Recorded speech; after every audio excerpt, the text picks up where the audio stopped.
Idukki തൊടുപുഴയിലെ quotation കൊലപാതകത്തിൽ പ്രതിപ്പട്ടികയിൽ കൂടുതൽ പേർ ഉൾപ്പെടാൻ സാധ്യത. പ്രതികളായ ജോമോനും ആഷിഖ് മുഹമ്മദും അസ്ലമും ബിജുവിനെ കൊലപ്പെടുത്തിയ ശേഷം ജോമോന്റെ വീട്ടിൽ മൃതദേഹം എത്തിച്ച് മരണം ഉറപ്പാക്കി.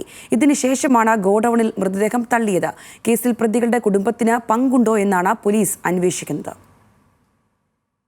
2 ദിവസം മുമ്പ് അറസ്റ്റിലായ കാപ്പ കേസ് പ്രതി ആഷിഖിനെ ചോദ്യം ചെയ്തപ്പോഴാണ് കേസിൽ മറ്റൊരു വഴിത്തിരിവുണ്ടായത്. കൊലപാതകത്തിന് ശേഷം ബിജുവിന്റെ മൃതദേഹം ജോമോന്റെ വീട്ടിലെത്തിച്ചു. ദേഹപരിശോധന നടത്തി ബിജു മരിച്ചുവെന്ന് ഉറപ്പാക്കിയതായും പോലീസ് പറയുന്നു. രക്തക്കറകളും മുടികളും ജോമോന്റെ വീട്ടിൽ നിന്ന് പോലീസ് കണ്ടെത്തി. വീട്ടിലെ തറയിൽ നിന്ന് രക്തക്കറ തുടച്ചു മാറ്റിയതായും പോലീസ് സ്ഥിരീകരിക്കുന്നുണ്ട്. ഇവിടെയാണ് കൊലപാതകത്തിൽ ജോമോന്റെ ഭാര്യയുടെ അടക്കം പങ്കാളിത്തം പോലീസ് സംശയിക്കുന്നത്.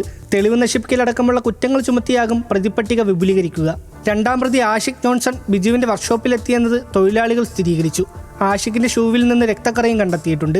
വാനിൽ വെച്ച് ബിജുവിന്റെ തലയിൽ കാലുകൊണ്ട് ശക്തമായി ചവിട്ടിയത് ആഷിഖാണ്. കൊലപാതകത്തിന് ശേഷം കാപ്പ കേസിൽ പിടിയിലായ ആഷിഖിന് മറ്റു പ്രതികളുമായി സമ്പർക്കമില്ലാതായതോടെയാണ് കേസിൽ ചില വഴിത്തിരിവുകൾ കൂടി ഉണ്ടായത്. 31 വരെയാണ് ആഷിഖിന്റെ കസ്റ്റഡി കാലാവധി. പ്രാഥമിക മൊഴിയിൽ വിശദമായി പ്രതിയെ ചോദ്യം ചെയ്യും. കസ്റ്റഡി കാലാവധിക്ക് ശേഷം വീണ്ടും റിമാൻഡിലായ ജോമോൻ, മുഹമ്മദ് അസ്ലം, ജോമിൻ കുര്യൻ എന്നിവരെ ആവശ്യമെങ്കിൽ വീണ്ടും കസ്റ്റഡിയിൽ വാങ്ങും. ജോമോന്റെ ഭാര്യയുടെ കടയിലും ബിജുവിന്റെ മൃതദേഹം ബന്ധിക്കാൻ ഉപയോഗിച്ച് ഷൂലേസ് വാങ്ങിയ കടയിലും പോലീസ് പ്രതികളെ എത്തിച്ച് തെളിവെടുപ്പ് നടത്തി.